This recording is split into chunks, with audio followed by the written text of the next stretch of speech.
Bonjour, une nouvelle vidéo, la vidéo numéro 5, qui est un addendum aux vidéos 2, 3 et 4. Voilà, parce que je me suis aperçu en les revoyant une fois postées que ça nécessitait quelques petites clarifications. Donc on va commencer par, dans la vidéo sur la sensibilité, j'ai oublié de parler de la sensibilité en numérique, c'est un peu dommage, et donc j'ai refait le tracé de l'argentique et le tracé du numérique, cette fois-ci qui est à côté. Alors l'argentique, je vous ai expliqué que c'est utiliser des procédés chimiques qui n'étaient pas forcément des procédés qui étaient totalement linéaires, notamment en basse lumière et en haute lumière. Et en basse lumière parce que la réaction a du mal à se faire, et en haute lumière parce qu'il commence à y avoir de la saturation. Et donc, du coup, on a cette courbe en forme de S et la sensibilité calcule par rapport au début où on commence à enregistrer un signal exploitable, c'est-à-dire à 0,1 au-dessus du voile. Alors 0,1 au-dessus du voile, c'est exprimé en densité. La densité est utilisée en optique tout le temps, est utilisée en photographie tout le temps, elle est utilisée bien sûr en argentique, puisqu'on obtient une densité de gris plus ou moins important dans les différentes couches du film couleur, où on obtient une densité différente sur un négatif noir et blanc, ce qui permet de séparer et d'enregistrer les niveaux de luminosité du sujet. En numérique, cette densité s'exprime différemment parce que on a perdu cette notion de densité qui n'aurait pas exactement d'intérêt, puisque le système des densités est un système plus ou moins ouvert, hein. On peut pas, enfin, ouvert d'un côté, on ne peut pas avoir moins de densité que densité zéro, ça c'est certain, et on pourrait avoir une densité infinie. Voilà. Mais on va retrouver ce problème de densité dans notamment tout ce qui est filtres de densité, filtres gris neutres, qui vont servir pour faire des poses longues. Voilà.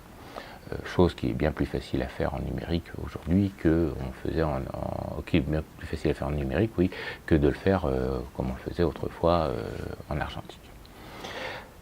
En numérique, c'est différent. En numérique, quand on enregistre l'image, on la digitalise, c'est-à-dire que il y a un moment donné, au niveau du capteur même, il y a un convertisseur analogique numérique qui transforme la quantité de courant qui est dans chacun des pixels, à la lecture de chacun des pixels, et qu'il transforme en un mot informatique. Et ce mot informatique est forcément limité en nombre de bits. Et le nombre de bits, c'est pas une cochonnerie, c'est simplement le nombre de caractères que l'on donne au mot pour s'écrire dans le fichier.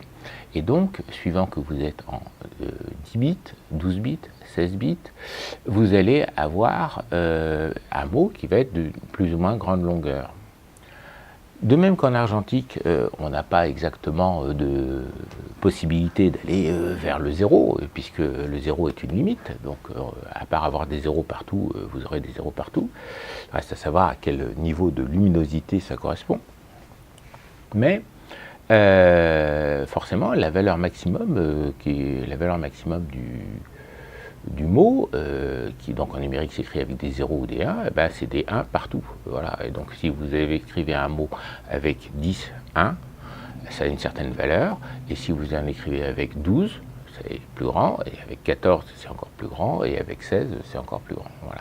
Donc suivant le mode dans lequel vous allez programmer votre appareil, et bien sûr suivant les modes qu'il accepte d'être programmé pour sortir la taille du fichier, eh bien vous allez avoir une possibilité d'enregistrer normalement un nombre de bits de plus en plus important, et donc d'avoir vos valeurs enregistrées, vos valeurs de luminosité de votre sujet enregistrées avec des niveaux de plus en plus élevés et de plus en plus importants.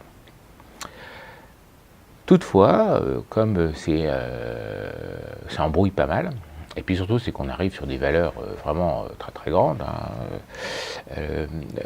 On ramène toujours ça à la valeur de 8 bits. Alors 8 bits, c'était l'informatique des débuts. Voilà, on parlait en octet. Un octet, c'est 8 bits. C'est-à-dire qu'on écrivait des mots suivant 8 caractères. Et la valeur maximum d'un fichier de 8 bits est 255. C'est pour ça que vous allez trouver souvent dans les logiciels de traitement d'image la courbe numérique qui est ici, qui est graduée de 0 à 255, du noir au blanc, et de 0 à 255, du noir au blanc. Voilà. Parce que dans tous ces tableaux-là, on a l'entrée, c'est-à-dire le sujet, l'entrée de ce que vous êtes en train de faire à cette étape-là. Donc quand vous faites l'enregistrement de votre photo, eh ben, c'est le niveau de lumière de votre sujet, comme ici. Ici, c'est le niveau de lumière du sujet.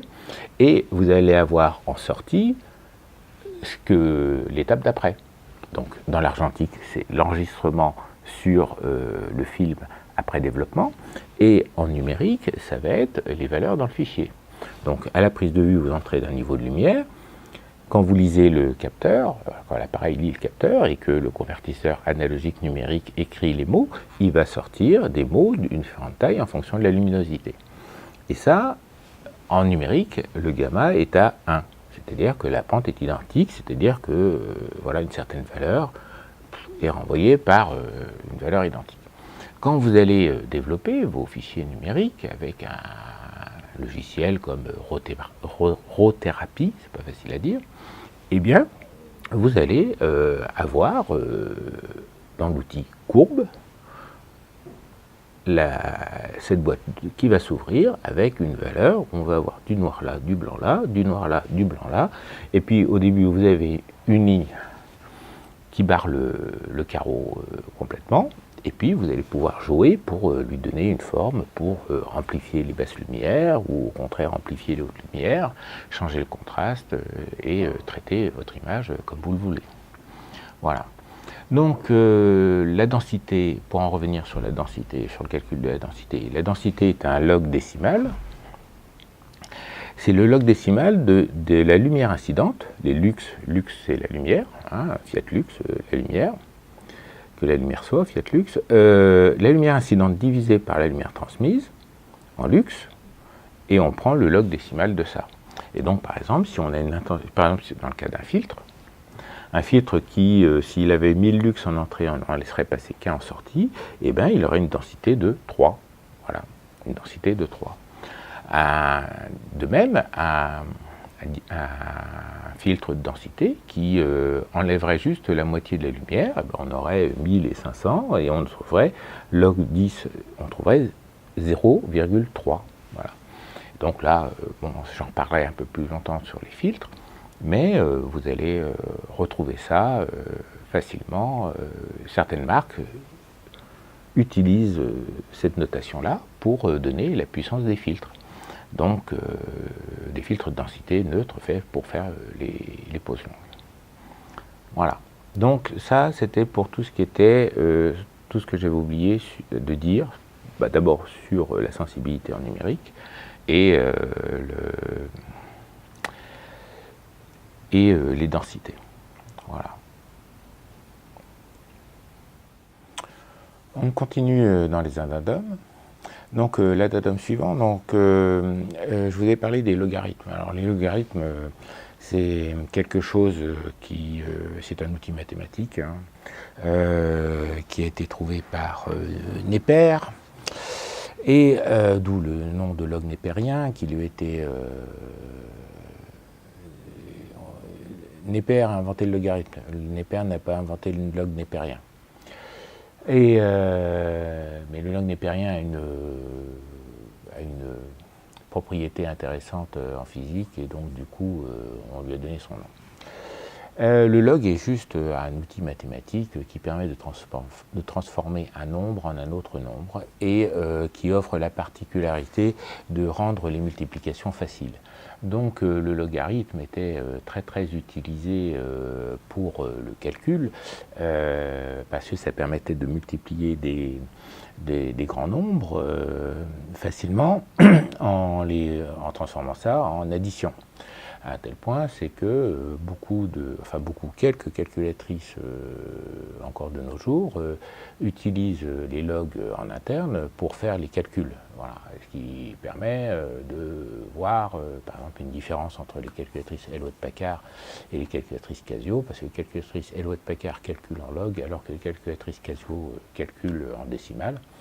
À l'intérieur, dans la puce, hein, c'est complètement transparent, sauf quand vous faites quelques calculs un peu bizarres où la Hewlett-Packard va vous sortir 25 chiffres derrière la virgule et pas donner un nombre correct, notamment dans les puissances, alors que la Casio vous sort un joli calcul bien net du genre racine 20e de 2 puissance 20, Casio va vous donner 2 et puis Hewlett-Packard va vous donner 1,99999 et voilà. Donc c'est toujours désagréable pour s'apercevoir de ça, mais enfin bon, c'est pas grave. Donc c'est un outil mathématique qui a eu ses heures de gloire dans l'enseignement et dans l'usage au niveau des ingénieurs, parce que ça permettait de transformer la multiplication en addition et la division en soustraction. Parce que log de a fois b c'est égal à log de a plus log de b, et puis log de a sur b est égal à log de a moins log de b. Voilà, donc c'est une jolie courbe, et suivant la base que l'on utilise, donc la base, ça peut être base 10 quand on fait un log décimal, ça peut être la base E,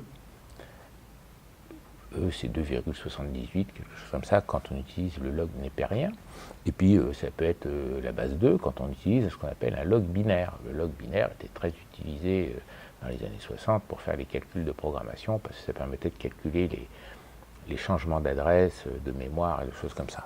Enfin bref. Donc, comme la photo a plus de 150 ans, 180 ans bien tassé même, on utilise beaucoup les logs historiquement parlant. Voilà.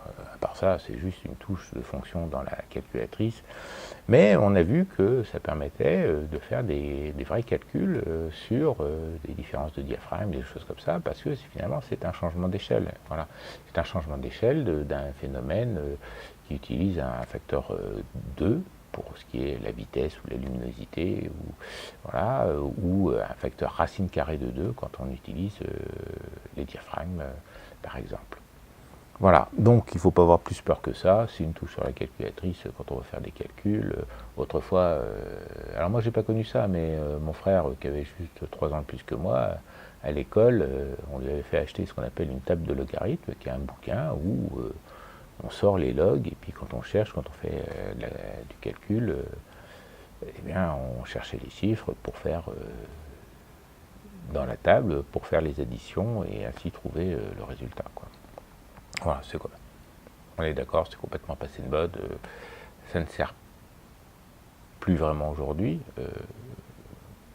parce qu'on a des ordinateurs et des calculatrices qui fonctionnent. Mais voilà, si vous voulez faire des calculs de tête et des choses comme ça, autrefois les ingénieurs, ils avaient ce qu'on appelait des règles à calcul qui fonctionnaient sur les logs et qui permettaient ainsi qui étaient gravés en log, c'est-à-dire que c'était dégravé avec des chiffres arabes, hein, de 0 à 10, hein, c'est pas un souci, mais ils étaient espacés suivant l'échelle logarithmique, et ça permettait, avec un système de coulisseaux, de repères, de faire facilement des additions des chiffres que l'on rentrait, et donc comme ils étaient gradués en log, et bien tout coup, ça permettait, en faisant une addition, d'avoir le résultat de la multiplication ou de la division, quand on faisait une soustraction, d'avoir le résultat du calcul que l'on voulait. Voilà. Donc, il ne faut pas s'effrayer plus que ça, et je ne vais pas en dire plus que ça, parce qu'il y a plein de vidéos qui vont vous expliquer, d'un point de vue mathématique, tous les attraits du logarithme, mais d'un point de vue photographique, ça permet de linéariser des phénomènes qui ne sont pas vraiment linéaires et pas vraiment intuitifs, alors qu'une fois que c'est numérisé, une fois que c'est linéarisé par les logs, eh bien, tout d'un coup, ça devient totalement intuitif, ce qui est notamment le cas des diaphragmes, voire des vitesses aussi. Voilà, on continue. Dans la vidéo sur l'obturateur, j'ai parlé un peu plus tôt et un peu plus tôt que prévu du flash, et puis je me suis un peu emmêlé les pinceaux entre les watts et les joules. Donc les watts, c'est une unité de puissance, hein, une unité de puissance, alors que le joule est une unité d'énergie ou de travail. Donc ce qui compte, c'est les joules. Après, sachant que c'est lié par une relation qui dit que 1 watt est égal à 1 joule divisé par 1 seconde. Voilà. Où 1 joule est égal à 1 watt multiplié par par 1 seconde. Voilà. Et effectivement, c'est plus compréhensible comme ça, on s'en rend mieux compte.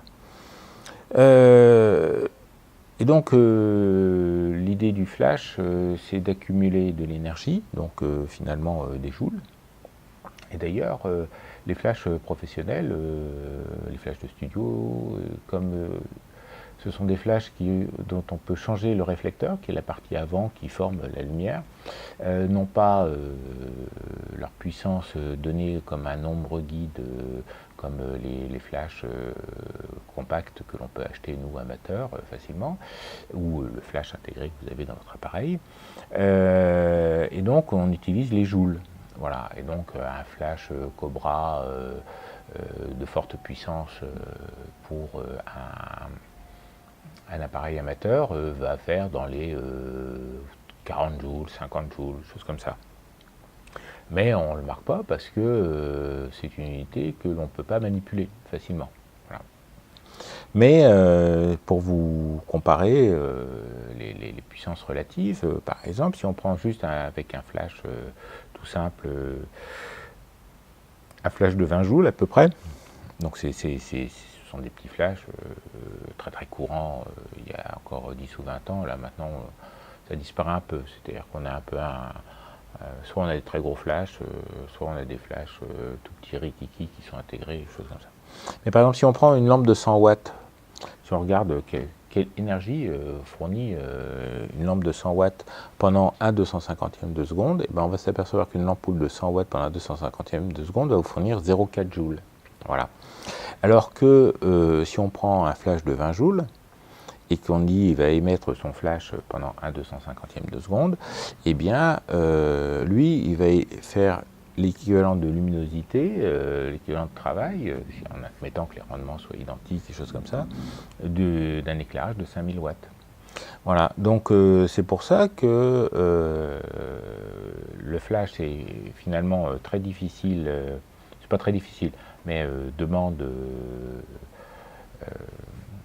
beaucoup d'attention pour obtenir une bonne maîtrise, c'est qu'on a très rapidement des puissances lumineuses importantes, et alors qu'on va essayer de s'en servir plutôt dans une ambiance où il y a très peu de lumière. Et voilà. Et paradoxalement, on va s'apercevoir que avoir un flash très très puissant va être handicapant dans beaucoup de cas, et un flash raisonnable, moyen, va être lui aussi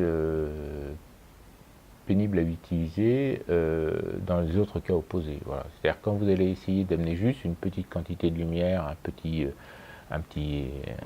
gap, un petit plus de lumière, mais il va falloir, pour un flash puissant, il va falloir le réduire de manière importante. Et c'est là où ça va poser problème. Parce que, donc je vous ai expliqué dans le flash, enfin sur le module vitesse, que dans le flash, la puissance d'un flash, elle est faite par la taille du condensateur dans lequel on accumule de l'énergie, mais aussi la taille physique du tube éclair dans lequel il y a un mélange de gaz, hein, je crois que c'est du xénon en général, dans lequel il va y avoir une décharge d'électrons dedans qui va passer et qui va ioniser le gaz, et c'est le gaz qui, en s'ioninisant, va émettre la lumière. Et c'est là que intervient encore une fois la technologie de l'obturateur que vous allez choisir, et le problème du flash et le problème de la vitesse d'obturation, c'est que cette variation de puissance ne peut se faire que en jouant sur la durée d'impulsion dans laquelle on envoie les électrons, mais il y a un dimensionnement entre la taille du tube et la taille du condensateur. Donc si vous faites un flash très puissant, il vous faut un gros condensateur, bon, voilà, c'est pas grave. Et puis un gros condensateur, c'est gros comme le pouce, hein. Il y en a où c'est carrément des bouteilles énormes, mais voilà, en moyenne, c'est relativement gros. Et puis la taille du tube. Voilà. Et donc, la taille du tube, ça va jouer en diamètre et ça va jouer en distance. Voilà. En distance entre les deux électrodes. Voilà. Je me mets dans le champ. Distance entre les deux électrodes. Et donc, quand vous allez choisir votre flash, il faut s'intéresser de voir à quelle est la puissance minimum à laquelle il descend, parce que il y a beaucoup de photos où vous allez être intéressé par avoir un éclair qui va vous donner juste une petite brillance dans les yeux, un tout petit éclair pour figer des gouttes d'eau ou des choses comme ça. Voilà. Et donc, là où je veux en venir, difficilement, et pour rattacher les wagons avec la vitesse d'obturation, c'est qu'il faut voir comment ça se passe au niveau de l'obturation et au niveau du flash. Voilà. Donc la vitesse d'obturation, on a deux types d'obturateurs. Je vous rappelle, on a les obturateurs centraux et les obturateurs focaux. L'obturateur central, lui, s'ouvre, expose un certain temps et se referme, ce qui fait qu'il a une vitesse maximum d'obturation qui correspond à je m'ouvre au maximum et je me referme tout de suite. Voilà. Donc pour les appareils mécaniques, on est au maximum à 1/500e de seconde. Voilà. Et avec des obturateurs à électroaimant, où le moteur n'est plus un ressort mécanique mais est un électroaimant, comme dans les Rolleiflex 6008, Hasselblad série H, et comment ça s'appelle, Phase One, les Phase One qui ont et Phase One et puis Leica aussi qui ont dans leur moyen format des obturateurs centraux à électroaimant. On peut obtenir des vitesses plus importantes, mais pas énormément plus importantes, du genre 1 millième de seconde, 1 2 millième de seconde. Hein. On est loin du 4 millième ou du 8 millième de seconde des appareils réflexes que vous avez. Et après, on a les obturateurs focaux, dans lesquels il y a deux rideaux. Donc le premier rideau, donc là c'est complètement fermé et là c'est ouvert, hein, d'accord. Donc on a le premier rideau qui part, pouf,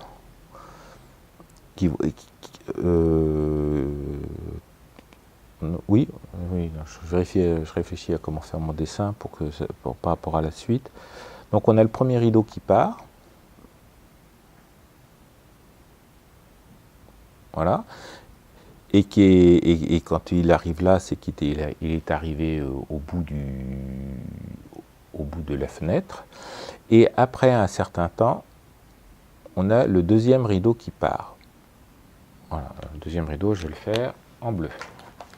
On a le deuxième rideau qui part. Pouf, et il est arrivé au bout. Alors bien sûr, c'est la même pente. Hein. Et le temps d'exposition, par rapport à la taille de la fenêtre, ça va être ça. Voilà. Le premier rideau part et arrive jusqu'au bout, le deuxième rideau part et arrive jusqu'au bout, et donc là, il referme, lui. Il referme. D'accord. Ensuite, si on regarde ce qui se passe au niveau du flash, si on regarde ce qui se passe au niveau du flash, quand on appuie sur le déclencheur et que le premier rideau part, c'est à ce moment-là que l'on va émettre le flash. Mais il ne faut pas que le deuxième rideau soit parti. Il faut que le deuxième rideau parte après. S'il part avant, quand on va émettre le flash, il va y avoir une partie de l'image qui va être cachée par le deuxième rideau. Donc, en fait, on fait partir le rideau après, et après, tout est fermé. D'accord ? Et donc, c'est à ce moment-là qu'il faut émettre l'éclair. C'est à ce niveau-là qu'il faut émettre l'éclair. Voilà. Mais c'est pas si simple que ça. C'est pas si simple que ça. Alors, d'abord, on peut émettre l'éclair quand le premier rideau arrive. Donc l'éclair, c'est ce que font la majorité des appareils anciens. Hein, voilà. Mais on s'est aperçu que ça faisait des photos moches. Ça fait des photos moches, notamment sur les objets qui se déplacent, les objets qui se déplacent et qui ont de la lumière, et qui émettent de la lumière ou qui réfléchissent de la lumière. Donc vous allez trouver plein d'exemples sur Flickr, des choses comme ça, où vous allez voir une voiture qui va être photographiée dans la nuit avec ses phares qui se déplacent, et puis vous allez avoir les phares qui éclairent devant, qui font des traînées devant. Voilà. Donc, vous allez me dire, pour les phares avant, il faudrait mieux. On peut se poser la question d'ailleurs si c'est pas mieux. Mais par exemple, quand vous avez les phares arrière rouges qui barrent la voiture dessus, c'est pas beau. Et donc, on a inventé ce qui s'appelle la synchro deuxième rideau. Et donc, dans ce cas-là, c'est quand le deuxième rideau va démarrer, par exemple au bout d'une seconde de pause, eh bien, c'est juste avant que l'on va faire démarrer l'éclair. Clac, clac, là, on va faire démarrer l'éclair. Voilà. Et du coup, ça va vous permettre d'avoir la voiture qui se déplace avec les traînées rouges des feux arrière, derrière. Donc la voiture se déplace pendant 3 secondes, on met un coup d'éclair dessus, et puis elle est bien exposée par l'éclair, mais les feux qui, eux, émettaient suffisamment de lumière pour être enregistrés par le capteur, ils sont derrière. Voilà. On dit que c'est plus beau, donc voilà. Donc ça, c'est ce qu'on appelle la synchro deuxième rideau. Là où le problème se complique, c'est que votre flash, c'est une décharge de condensateur dans un tube éclair, et ça ne se fait pas d'un claquement de doigts instantanément, tout ça, et choses comme ça. Et donc, si on prend toujours un chronogramme hein, sur le truc, alors le vert se voit pas bien, mais enfin bon. Donc là, si on regarde au niveau du flash, donc ça c'est l'intensité, et puis ça c'est le temps, eh bien au moment où on va déclencher le flash, ça va monter en pic comme ça, et ça va chuter comme ça. Voilà. Donc ça monte en pic, et il y a comme une fluorescence de une réémission du gaz après, même quand il n'y a plus d'électrons, qui fait qui passent. Voilà. Donc les électrons commencent à se frayer un chemin dans le gaz qui est comment dire, neutre chimiquement, donc qui n'est pas facilement ionisable. Hein, et donc les électrons se frayent un chemin dans ce gaz qui est très très faible, et ionisent petit à petit les atomes de proche en proche à leur passage, ce qui va ioniser en finale tout le volume de gaz qui est dedans, qui va émettre de la lumière, et quand les électrons arrêteront de passer, et ben ces atomes vont revenir à l'état non excité, et en réémettant des électrons, non pas en réémettant des électrons, en réémettant des photons, pardon, et voilà. Et donc on a une courbe de décroissance plus lente que la courbe de montée. Et le problème, c'est que ça, c'est pour un déclenchement pleine puissance du flash. Et donc, ce que je vous avais dit, c'est que grosso modo, encore au jour d'aujourd'hui, on est plutôt à 1/300e de seconde. On est à peu près à 1/300e de seconde du temps du bazar. Parce que, en fait, voilà.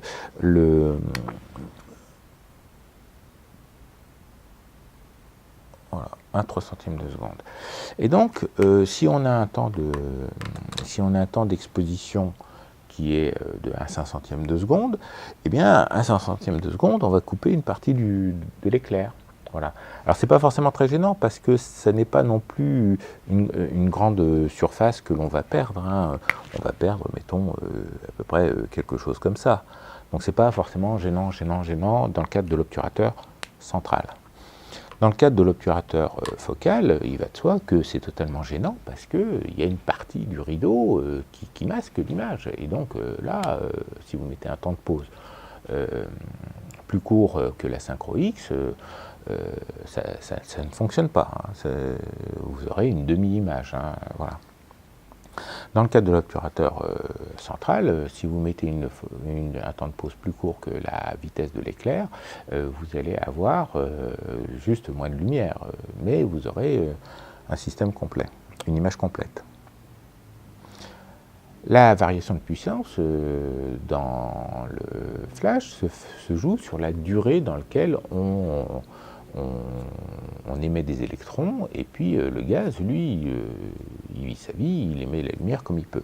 Mais grosso modo, vous allez trouver dans les réglages du flash des possibilités de le faire fonctionner à demi-puissance, quart de puissance, 250e, ça va jusqu'à 256e de puissance.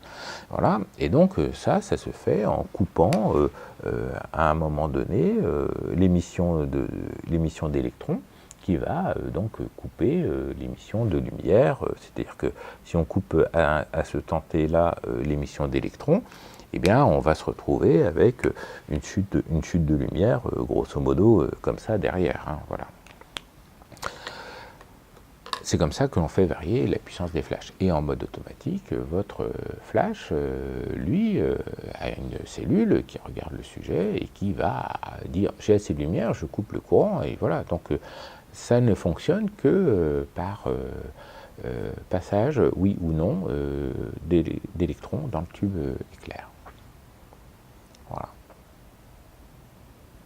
Donc quand vous achetez un flash,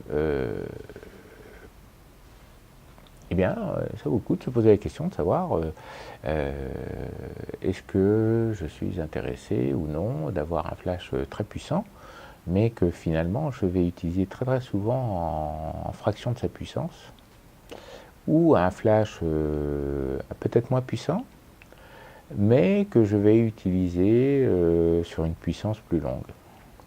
Parce que la variation de la puissance du flash, donc on a vu, ça jouait sur la durée, va vous amener des petits soucis parce que quand vous allez diminuer beaucoup un flash très puissant, vous allez aller dans des durées d'éclair qui vont être vraiment très très courtes, genre un 10 millième de seconde, un 20 millième de seconde, un 50 millième de seconde. Et là, on commence à avoir des soucis de colorimétrie, on a des soucis de couleur, d'exposition, des choses comme ça. C'est-à-dire qu'on n'est plus dans le domaine linéaire, ni du CCD, ni du CMOS, ni de l'argentique. Donc ça commence à être un problème de stabilité, du succès d'avoir un réglage correct. Voilà, grosso modo. Par contre, bien sûr, c'est intéressant de regarder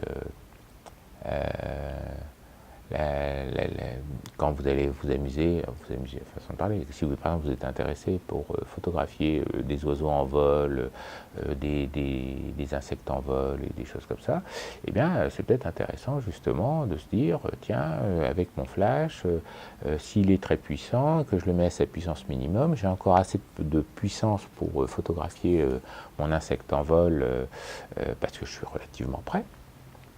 Pour l'oiseau en vol, il y a le problème de la distance, mais ça on le verra dans le flash. Et se dire, bon ben voilà, j'ai encore assez de puissance pour utiliser le diaphragme, parce que je mets mon éclair, mon flash qui est très près et tout ça, et du coup je peux le figer à un 50 millième de seconde, ou à un 20 millième de seconde, chose que ne pourra pas faire, ou jamais faire, un obturateur, même moderne, des choses comme ça, quoi, voilà. Donc, vous précipitez pas à acheter des flashs, attendez l'opus sur les flashs. voilà ce que l'on pouvait dire sur ce que je voulais préciser sur les joules, les watts et la synchroflash et sur les obturateurs. Voilà. Dernière rectification, je me suis dit que, en lisant les vidéos, que j'ai pas été à fond sur l'hélice d'avion. Voilà. L'hélice d'avion, la voiture, tout comme ça. Mais je voulais vous montrer l'exemple sur l'hélice d'avion parce que, bon, quand les meetings aériens, on fait pas ça tous les jours et quand on débute, on aimerait réussir tout de suite une jolie photo, des choses comme ça. Alors c'est quoi une jolie photo d'hélice d'avion, d'un avion en vol? Alors le but de la jolie photo, c'est que l'hélice d'avion, en général, certaines ont des petits bouts colorés au bout, comme ça, ça fait joli, voilà, tac, tac, tac. Et quand ça tourne, et la belle photo, la jolie photo, celle qui va faire plein de points, ben, grosso modo, ce serait d'obtenir un joli rond de couleur vaguement exposé pour voir l'hélice d'avion, voilà, et pas plus. Voilà. Si on fait un temps de pause trop long, l'hélice a le temps de faire plusieurs fois le tour pendant l'exposition. Et du coup, ça n'a pas assez de temps pour impressionner le pixel ou le film, c'est pareil, hein, le problème est le même. Il n'a pas assez de temps pour impressionner correctement le truc parce que c'est au global, elle va passer le même temps que la vitesse à laquelle on va arriver, mais elle va, quand on est dans les bas niveaux de lumière, si on divise, mettre 10 fois moins de quantité de lumière, mais en mettre 10 fois plus en éléments, n'a pas le même effet. On n'est pas dans la linéarité à ce niveau-là, et même pour le CCD, même pour le CMOS et tout ça, il y a un moment donné où, à certains niveaux de lumière, le capteur est aveugle, tout simplement aveugle, il ne voit pas la différence. Voilà. Donc du coup, on peut se poser la question, mais comment faire pour avoir une bonne idée du temps de pause à utiliser quand on va aller sur son meeting aérien pour sa première fois? Eh bien, déjà, vous pouvez bien sûr regarder des photos et voir, trouver la photo qui vous plaît et trouver et demander à la personne qui a posté la photo à quelle vitesse tu as fait ça, et ainsi de suite. Voilà.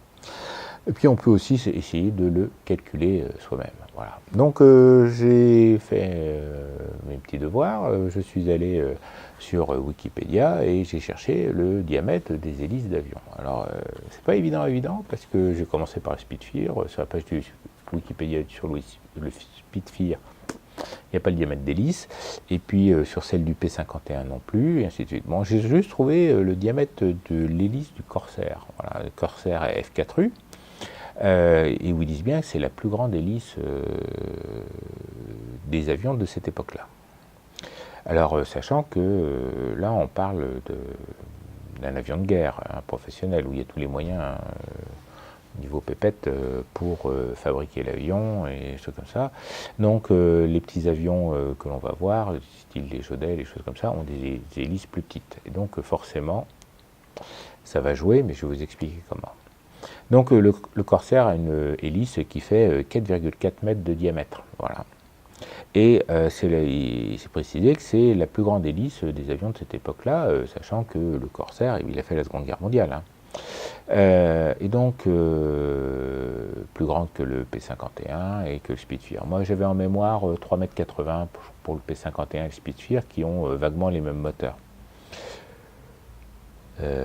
Voilà, et donc qui tournent à la même vitesse. Alors ce qu'il faut savoir dans l'aéronautique à hélice, dans l'aéronautique de base, c'est que tout le monde connaît le mur du son, hein, qui était très très difficile à dépasser.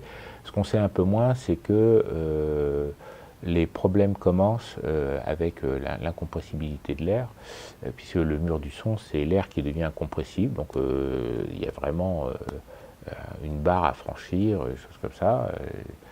Ça commence aux alentours de Mach 0,7.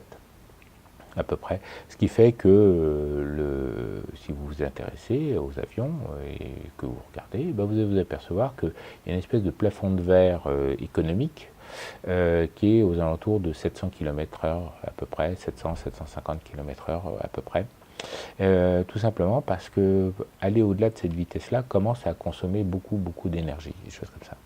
Et dans le cadre des avions à hélice, l'hélice elle-même ne dépasse jamais le mur du son et tourne à une certaine vitesse où ça consomme le moins d'énergie et donc elle-même est aussi limitée à peu près à cette vitesse de 750 km/h. 750 km/h au niveau de l'extrémité. Voilà.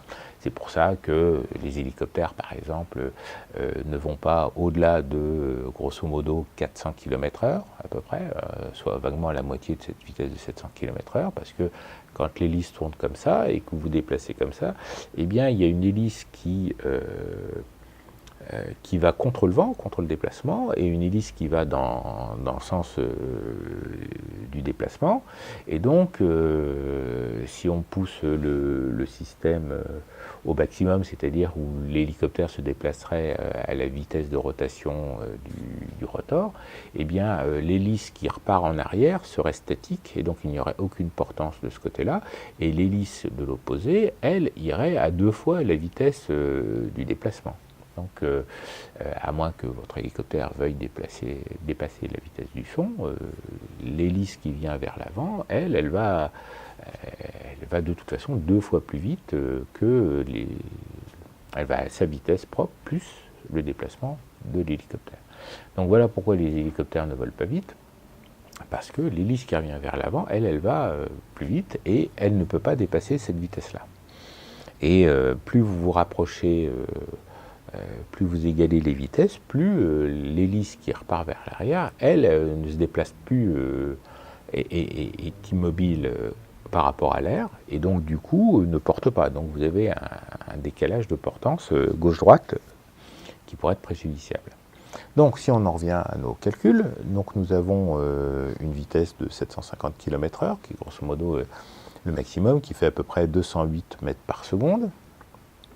Et si on divise le périmètre qui fait 12,70 mètres pour une hélice de 4,04 mètres, et qu'on le divise par la vitesse, on va tomber sur 66 millisecondes. Hein. On divise des mètres par des mètres, d'accord, donc ça s'annule, mais par contre ça c'était des mètres par seconde, donc ils reviennent en haut, et donc on arrive on a bien effectivement un temps, le temps que l'hélice met à faire un tour complet, donc qui est de 66 millisecondes, qui fait grosso modo un 15e de seconde.